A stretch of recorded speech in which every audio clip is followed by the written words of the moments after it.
Hi folks, welcome back. I'm Dennis Victoza, also known as Def Noodles, and today we're going to be talking about what is perhaps the most viral picture to come out of the 4th of July, in my opinion. This image is symbolic in a way that very few photos ever are. Now, obviously, I'm front-loading my opinion here. I don't want to poison the well too much because there's been an enormous amount of discussion surrounding this picture over the last day or so.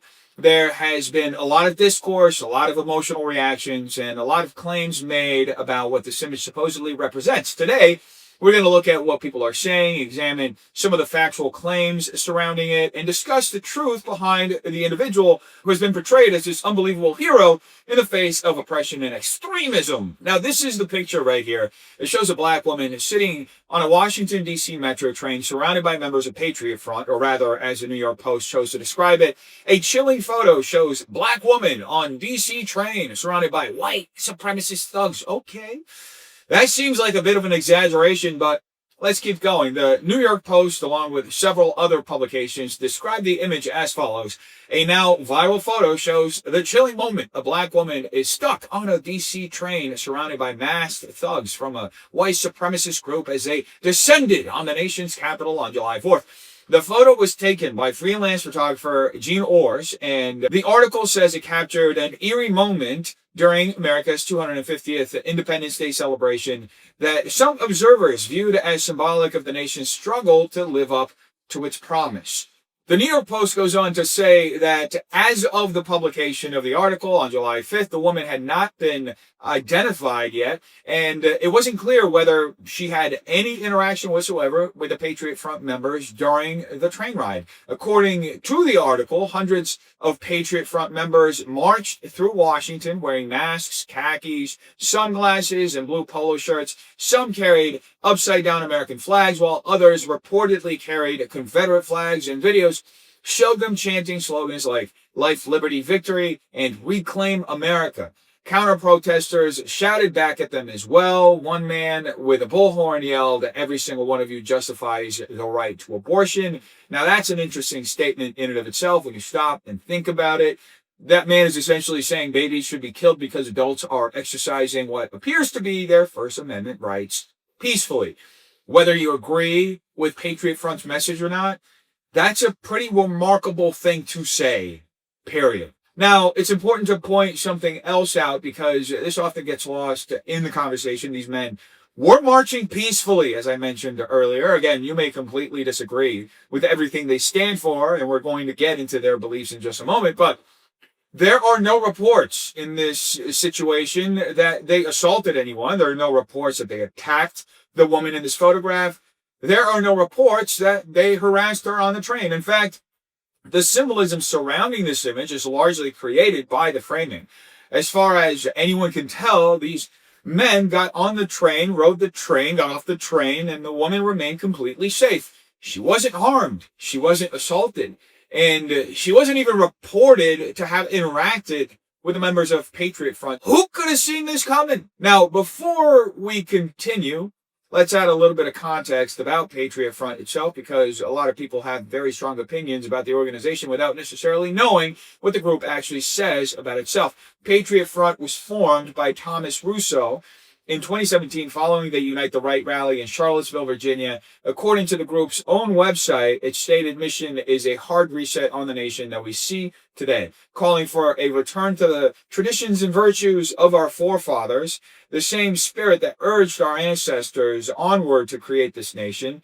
The statement continues by saying that generation after generation lived, fought, and sacrificed so their descendants could know peace, concluding that the torch is now passed to our generation and it is our duty to make the sacrifices mean something. Now, the organization also lays out several core principles. First, it argues that democracy has failed America and that it is necessary to organize outside conventional electoral politics. Second, it argues that America possesses a unique national identity founded through European discovery and settlement. Third, It says it seeks to organize patriots into an active national life centered around loyalty to the nation. Fourth, it argues that the present government has lost the legitimacy derived from the founding and must either fundamentally be altered or abolished. Finally, it says its goal is to establish a republic that reflects what it describes as a reforged American spirit. In other words, the organization presents itself as a pro-American heritage organization. Now,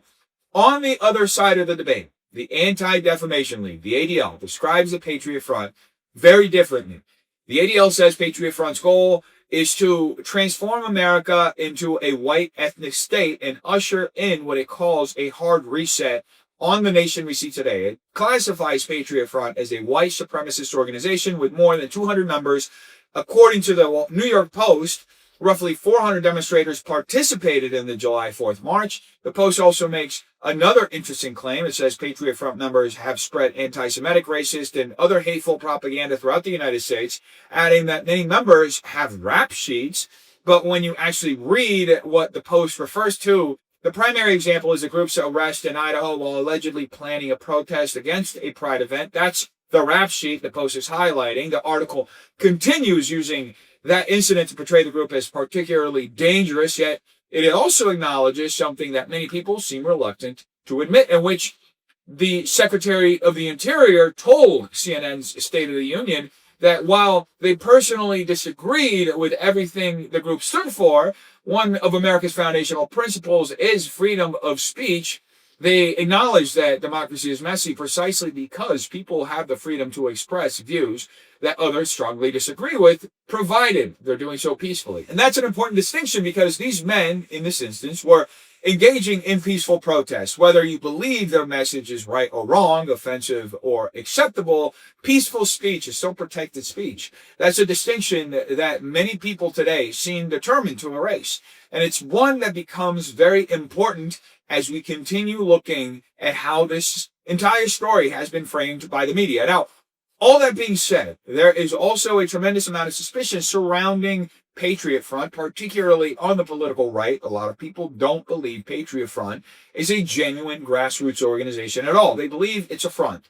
They believe it's a federal operation designed to fearmonger and create the perception that white supremacy is this overwhelming force taking over America. In their view, the purpose is to manufacture a narrative that benefits the political left, gives cable news outlets something to endlessly talk about, and provides justification for cracking down on or stigmatizing any attempt by white Americans, particularly young white Americans, to organize around issues they believe affect their communities. Whether that's true or not, I'll let you be the judge. Personally, I don't know if they're feds. I don't know if they're controlled opposition. I don't have evidence proving that one way or another. Now, one thing that has become increasingly clear over the last several years is that there appears to be an enormous amount of hostility toward young white men organizing in any capacity around their own interests. As we've discussed before on this channel, and as we've seen in reporting and investigations, including the X thread posted by Gabby Cuccia that I covered previously, there appears to be a broader effort to discourage, marginalize, and suppress certain kinds of political organization in this country.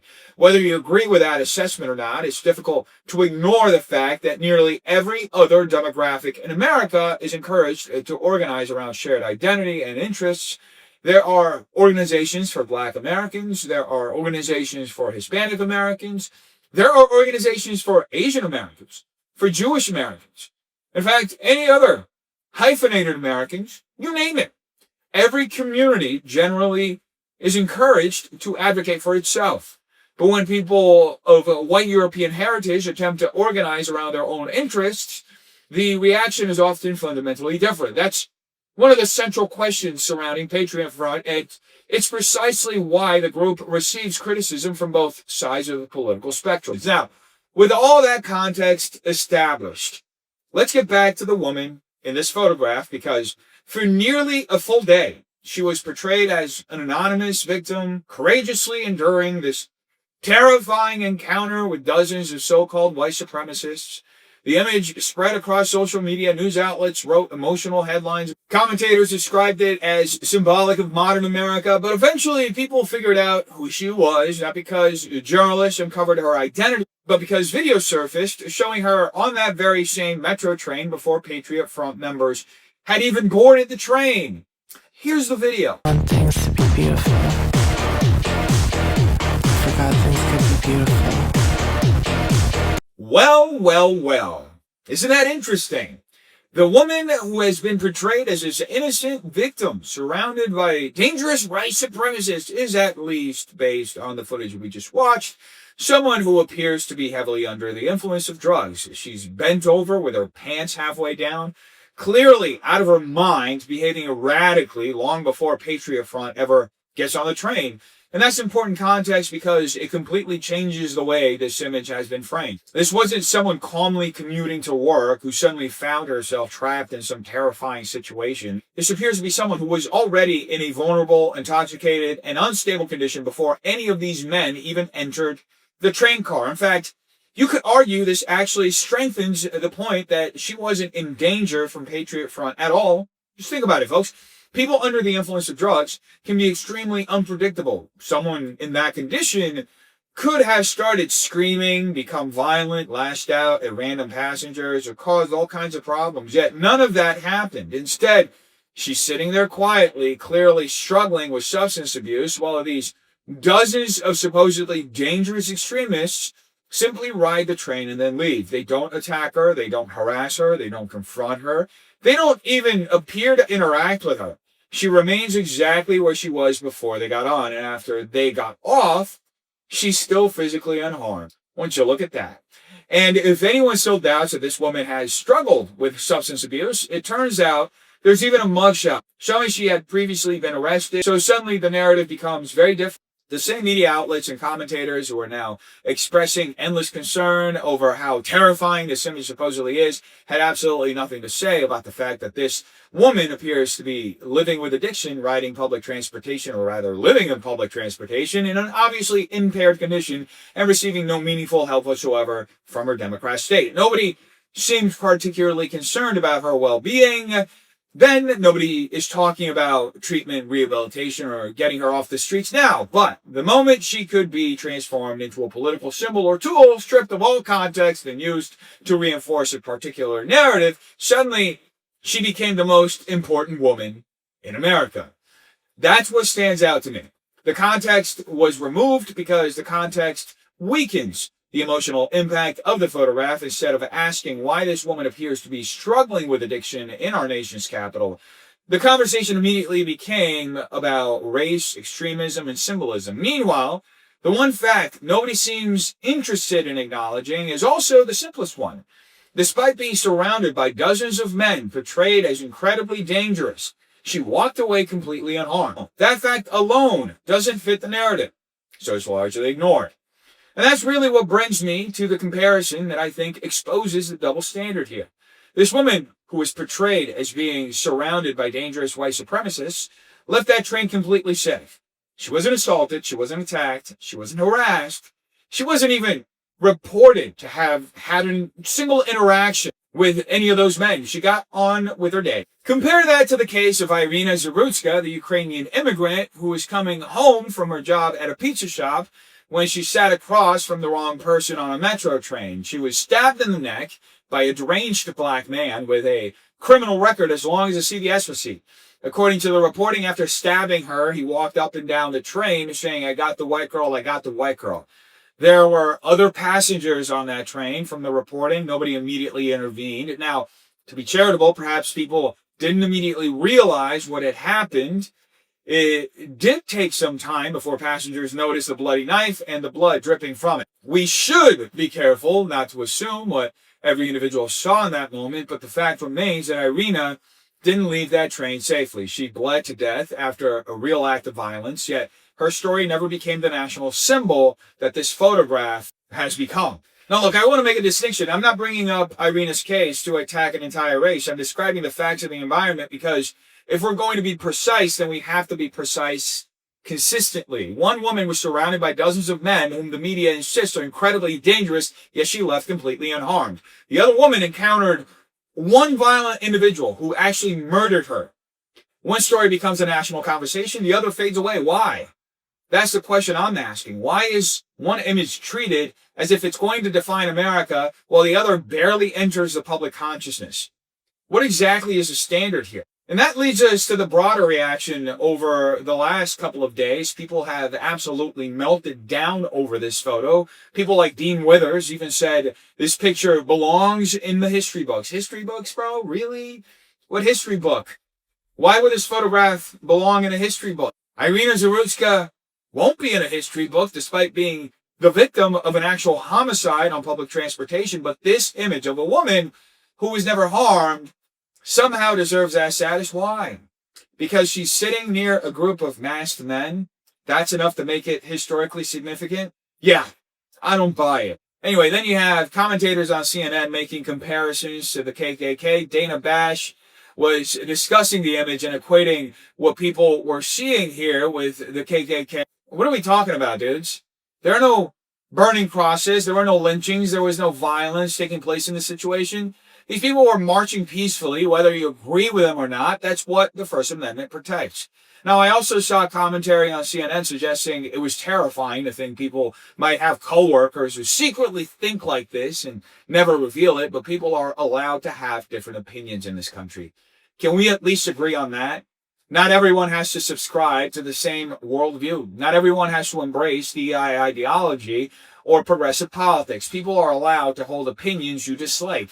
As long as they're expressing those opinions peacefully and without resorting to violence, that's exactly what free speech is supposed to protect. So, why are we suddenly trying to police opinions? Why are we treating peaceful political as though it's inherently criminal? To me, the answer is obvious. There are powerful interests that simply do not want this particular demographic organizing. In my opinion, there is a political benefit to suppressing white Europeans as an identity group while encouraging virtually every other demographic to participate and organize around shared interests.